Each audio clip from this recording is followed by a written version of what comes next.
Coming up on Fulton Today, early voting for North Fulton's special election is in full swing.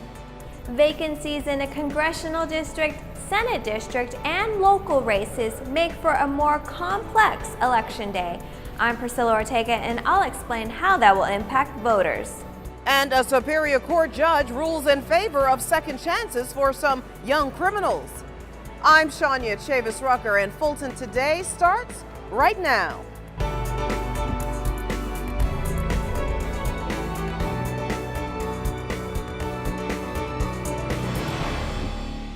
Welcome to Fulton Today, everyone. Candidates vying for positions at the federal, state, and local level in North Fulton are hoping that people exercise their right to vote during this early voting period. FGTV's Priscilla Ortega joins us now with this story. Priscilla? Well, Shania, early voting is now underway in North Fulton, but the election process is slightly different than in years past. In fact, the Registration and Elections Director sent this memo to the Board of Commissioners to explain why. Good afternoon, Fulton County Elections. How can I help you? During this election cycle, registration and election employees are helping residents understand a slightly more complex election process. While early voting is underway for the 6th Congressional District and 32nd Senate District, there was also a Johns Creek City Council seat open. Because the federal and local races had different guidelines related to ballots, advertising, and qualifying, certain races will be on separate voting machines. Absentee voters also need to be aware of this change. If they vote absentee, they have to request an absentee ballot for the Johns Creek election. They need to also request an absentee ballot for the congressional election because it's going to be on 2 different ballots. Registration and Elections Director Rick Barron says Roswell residents will also need to be aware of the change if they vote during this second week of early voting. So if somebody votes in the congressional 6th district election in the second week of early voting, they're going to need, and they live in the city of Roswell, they will need to go back on election day or in the 3rd week of early voting to cast a ballot for the city of Roswell City Council race. Early voting for the runoff in Roswell City Council race and the new city of South Fulton is April 10th to the 14th. Because of the complexity of this election, results may take a couple of hours longer than normal to process. We've never had 3 databases. We've never had to create 3 databases for an election because we haven't had specials and runoffs called by 3 different authorities at the same time. Rick Barron hopes to have the election results around 11 p.m. on Election Day. Now remember, North Fulton has 4 early voting locations that are open various hours until April 14th. Now, as for the runoff election for Roswell and the new city of South Fulton, early voting will be from April 10th to the 14th. For more information, you can go to fultonelections.com. Reporting from downtown Atlanta, I'm Priscilla Ortega for FGTV. Thank you very much, Priscilla. Meanwhile, Fulton's new Solicitor General is officially sworn in. And that I will support the laws of the state of Georgia and the Constitution of the United States. So help me God. So help me God. Family, friends, and colleagues watched as Mr. Keith Gamage took his oath of office. Previously, the new solicitor served for several years as Chief Assistant Solicitor in Clayton County. Mr. Gamage also served as Public Defender in Fulton. Both roles, he says, helped him prepare for this new job. My pledge and promise and commitment is that we'll be tough when we need to be. We've got thousands of cases that involve survivors of domestic violence. I'm very passionate, as is my staff, about making certain that we protect those citizens that are most vulnerable, particularly ladies and children. He's the county's first new solicitor in 20 years, replacing longtime Solicitor General Carmen Smith. And Magistrate Court is granted the help it needs to streamline its cases. The National Center for State Courts notified Chief Magistrate Judge, the Honorable Cassandra Kirk, that it is approving a grant that will aid in a new pilot project aimed to improve the efficiency of Magistrate Court's continuously growing civil cases load. It's wonderful because it gives Fulton County Magistrate Court an opportunity to figure out how to help people better. We do a high volume of court, and it's almost impossible for people to figure out what they need to do, where they need to go. And working with our website and our other court partners, this is going to be a great opportunity for Fulton County. The project, called High Volume Court Simplified, was designed to build a more user-friendly pro se litigant court using local legal and community resources as well as media support. Moving the volume of cases that we do every day, it's important for our civil litigants, our pro se litigants in particular, to know what it is we're doing. When we get to court, court moves so fast, and we do court every single day. Everyone doesn't do court like that. So this gives us an opportunity to review our processes, to slow them down, and figure out how we can help people move through it efficiently. Now, the overall strategy will be to restore public trust and confidence in a fast-paced legal process, which requires litigants to address and resolve civil issues in a timely manner. Well, the Fulton County Sheriff's Office is turning to technology to try to get a handle on disruptive inmates. A recent demonstration of the long-range acoustic device, better known as LRAD, showed how officials at the jail can extend standoff zones and perimeters while keeping officers and prisoners safe. We're looking at the LRAD system, and what that is an acoustical device that allows us to project sound, namely the same thing that you can do with a PA system, public address system, but you can also transmit a non-lethal tone. After instructions are issued, if the inmate chooses to ignore them, the non-lethal tone is emitted and will cause them to stop. Public safety and homeland security agencies in more than 70 countries around the world are using LRAD. Along with inside jails, it can also be used outdoors in prison yards and crowd control. After the demonstration was complete, officials liked what they saw. Well, I thought it was highly effective. I'm convinced that it's something that we can definitely use. We're going to look at procuring this system. I think it's something that the staff will train on and accept that training as an alternative to, using hands-on physical means of restraining inmates. The Sheriff's Office hopes to have the LRAD system within the next 6 months. For a number of young offenders, they feel oftentimes that their lives don't matter. Well, a Fulton County Superior Court judge disagrees. FGTV's Dante Carter explains. Shania Court is the last place young people want to be, but if they find themselves in Judge Sean LaGrua's courtroom, they might break a smile. In a packed courtroom inside the Fulton County Courthouse, family and friends of those who've committed a serious crime witness their loved one get a second chance thanks to a program Judge Sean LaGrua created called My Journey Matters. Once a pilot program 6 years ago, it offers alternative sentencing for 16 to 29-year-olds who commit violent or semi-violent crimes. Mr. Miles. My Journey Matters started as a pilot program to try and divert some of our young offenders from a prison sentence, and usually a lengthy prison sentence. While enrolled in the program, the students are held accountable for a lengthy amount of time, and before they can finish, certain criteria must be met, including a book report. They have to attend court every month, be enrolled in school, they have curfews, drug tests, have to write book reports, bring their report cards, job logs, resumes, until they are educated and stable and employed. The book report idea was inspired by her parents, avid readers, who believe school and service are very important. And speaking of the judge's father and mother, the first ever Brooks and Ann LaGrua Scholarship was awarded to 2 graduates seeking higher education. The program helped me better myself. It actually gave me consequences if I didn't complete the program, which would push me and put a little extra fire under me and make me work. And what do participants think of My Journey Matters? This program helped me in so many ways. I think it changed my life.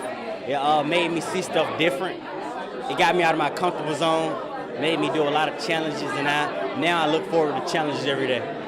Judge LaGrua tells me that she hopes her program, My Journey Matters, catches on in other courtrooms. Right now, she's waiting on statistical data to show everyone just how successful her program has been. From outside the Fulton County Courthouse, I'm Dante Carter for FGTV. Thank you very much. Great program. Still to come on Fulton Today, what is the cost for poor choices? Some local students are taught the risk of getting involved with activities that can derail their futures. It's part of our district by district coverage next.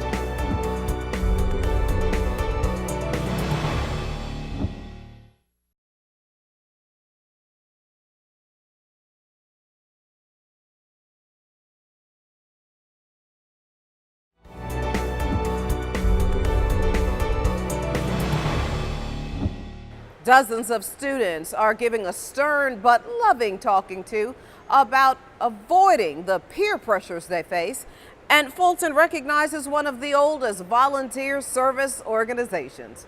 Here's this week's district by district coverage. We begin with Chairman John Eves, who took a visit to the Capitol to thank one civic organization for its health initiative.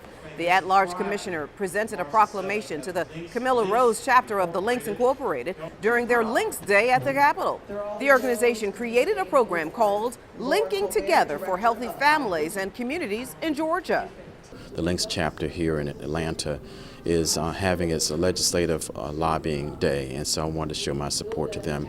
Their focus on healthy families is consistent with the county's strategic initiative, All People Are Healthy, and so I came here to offer my congratulations and thanks to them for what they're doing to affect positive change in Fulton County and the state of Georgia. The Links Incorporated is one of the nation's oldest and largest volunteer service organizations. District 1 Commissioner Liz Hausman, Fulton's Public Works Department, and the City of Roswell dedicate a pavilion to the late Fulton County Commissioner Dr. Robert E. Bob Fulton. We had a combined effort here today with the community coming out to celebrate this wonderful recreational opportunity that we have here in Northeast Fulton, a new pavilion dedicated to the memory of Bob Fulton, but just celebrating the community spirit that Bob really was a huge part of developing. The pavilion is located on the Johns Creek Environmental Campus.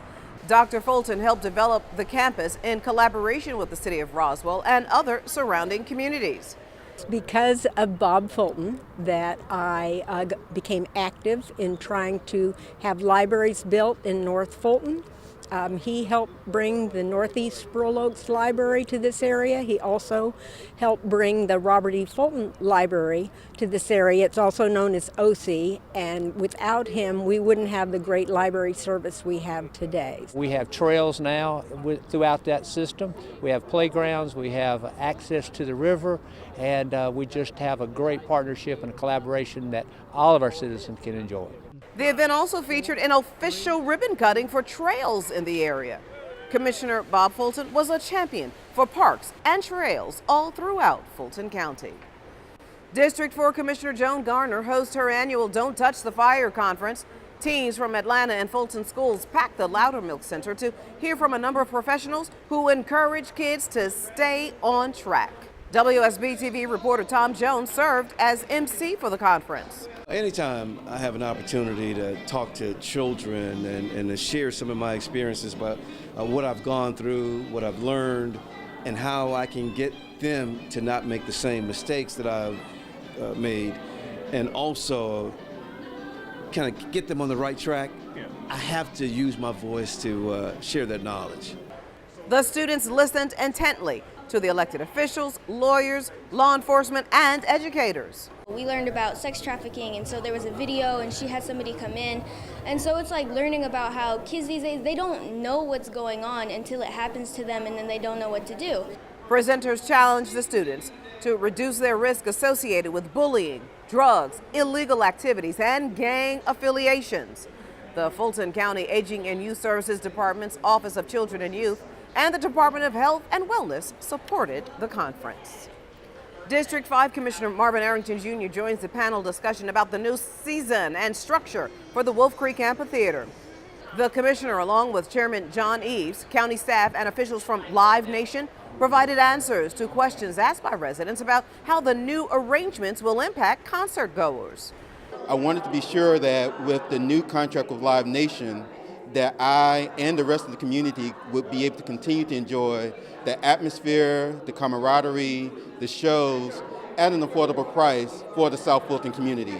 Commissioner Marvin Arrington Jr. is the board's executive sponsor of the All People's Lives Are Culturally and Recreationally Enriched strategic priority. They said that they're concerned about benefits for the community. They said that they are worried about minority participation. They said they're worried about the prices going up.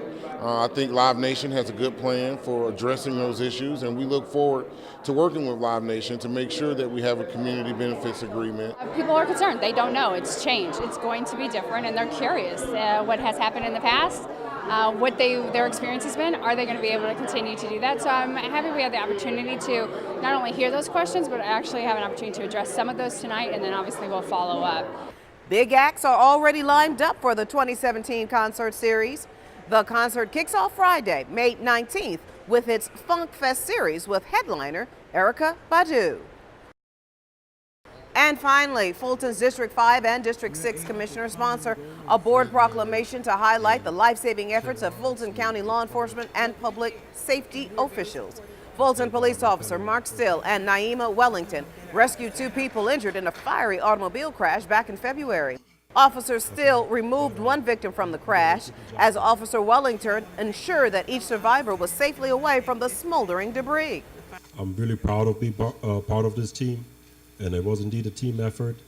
And overall, that's our goal, the preservation of life.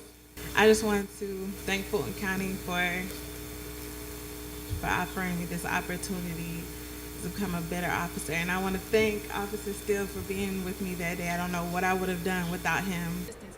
Fulton's 911 staff and the Fulton County Fire and Rescue crews were also recognized for their response to this emergency and for preventing the loss of life.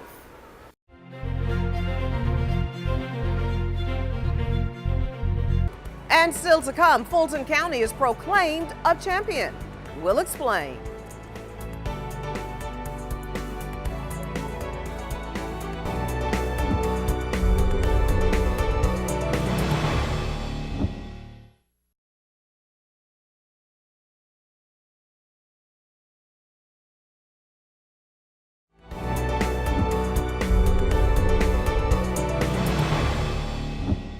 Well, Fulton County is officially named a TB elimination champion. And this news comes after health officials dramatically decreased the number of tuberculosis cases after a major outbreak some years ago. FGTV's Lynn Vaughn explains. World TB Day! World TB Day! Through chants, signs, and pamphlets, county health employees are celebrating a huge milestone in their fight to end TB. Dozens of employees spread the word about TB prevention when they marched across downtown Atlanta, commemorating March 24th as World TB Day 2017. Commissioners presented a proclamation to employees and the TB task force for their work after an outbreak in homeless shelters in the county threatened that population a couple of years ago. We had a problem here in Fulton County, but as a result of working together, collaboration, hard work, intentionality, we have virtually conquered and eliminated the new occurrences here in Fulton County. Tuberculosis is caused by bacteria that most often affect the lungs. TB is spread from person to person through the air by coughing or sneezing. Health officials say after a harsh winter in 2014, tuberculosis spread rapidly among those who stayed at the homeless shelters. The county then worked with community partners like Mercy Care to address the issue. And the first thing we did is develop uniform screening guidelines to ensure that everybody who is a resident or potential resident of a shelter gets tested for TB. After additional TB training with shelter employees, TB cases are now down 77% since 2000. That's the lowest in 3 decades. And that's why the Centers for Disease Control and Prevention named Fulton one of its TB elimination champions. Still, health officials say there's more work to do. The case rates are down, and so that means we get to shift some resources from treating TB to preventing TB. And Fulton is on the case. Reporting for FGTV, I'm Lynn Vaughn.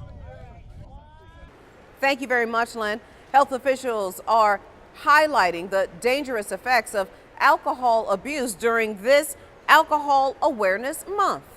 County behavioral health officials say the short-term risk from binge drinking include injuries or death from falling, drowning, or getting into a car crash. Long-term health risk includes stroke, heart disease, and cancer of the breast, throat, liver, and colon. Depression and anxiety are also common. Now, alcohol abuse is an issue for adults and minors. Some of the most common symptoms of alcohol abuse is experiencing temporary blackouts and memory loss. There's occasions where there's mood swings and irritability that is more intense than usual. Making excuses for drinking, such as, I need a drink to feel more relaxed, or this drink helps me to cope with stress. The National Council on Alcoholism and Drug Dependence recommends everyone spend this first weekend in April alcohol-free. Those who experience difficulty or discomfort in the 72 hours of being alcohol-free are encouraged to seek help. For more information about the services on this matter, you can contact the Center for Health and Rehabilitation. That number, 404-613-1650. You can also log on to livebetterfulton.org. Fulton's environmental health team gives the county jail another perfect health inspection score. After examining all areas of the kitchen, health inspectors scored the 901 Rice Street facility with a 100. The county jail consistently scores an A rating with multiple scores of 100 in the last few years. Basically, we prepare 3 meals a day, and they go out on different times throughout the day. And it takes between 26 to 30 inmates along with 25 to 30 staff to ensure that the proper food is being put out in a timely manner. Each year, inmates and kitchen employees prepare more than 2 million hot meals and over 70,000 cold sandwiches to inmates. So keeping the kitchen clean takes some teamwork. Yes, keeping that 100% of the health score at the jail, the staff ensures that all areas are cleaned daily after each use of each of the utensils that are used here in the kitchen. The health inspectors go to the facilities unannounced and deduct points for poor hygienic practices, not having food labeled correctly, temperature control, just to name a few. And still to come, keeping the tax man away. We'll explain when we come back.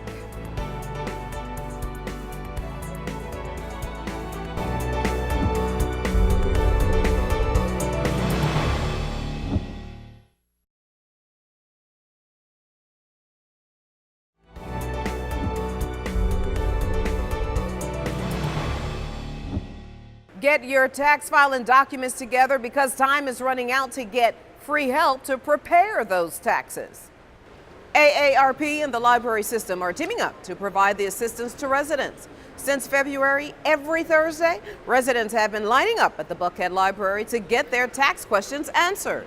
We prepared about 40,000 Georgia state returns last year, only about 430 of them in this site. And we are here mostly to help everybody who walks through the door. We've been coming out here for, I think, 3 or 4 years to get our taxes done because we're both retired. We don't have any deductions, so it's very simple. Now, you must bring your 2015 federal and state tax return, all tax documents from 2016, a check with your name and address for direct deposit, ID, and a social security card. The last Thursday tax help session at the Buckhead Library will take place April 13th from noon to 4 p.m. Taxes are due April 17th this year. Go to afpls.org to learn more. And finally, young library patrons put their investigative skills to use to help solve a mock kidnapping. The crime-solving game was all a part of Georgia State University's BioBus program. The hands-on forensic activity took place at the Central Library. The middle school students who participated in the activity were trying to solve a kidnapping case using techniques that forensic scientists use every day. Everyone loves hands-on. I think you learn better when you're able to not only listen and see, but also do. And so we're trying to make sure that kids get the chance to actually do some of the science. The goal of the BioBus program is to introduce students to molecular biology and genetics. It's pretty cool. I like it. I mean, I've always liked science, so for me this is just a continuation of that interest. The activity also explains the techniques forensic scientists use in their profession, which may be different from what is portrayed on TV. And before we go, our reminder that we'd like to connect with you online. Check us out on Facebook, Twitter, Instagram, and our YouTube channel. Well, that does it for this edition of Fulton Today. Thank you so much for watching. Join us each week for news around and about Fulton County.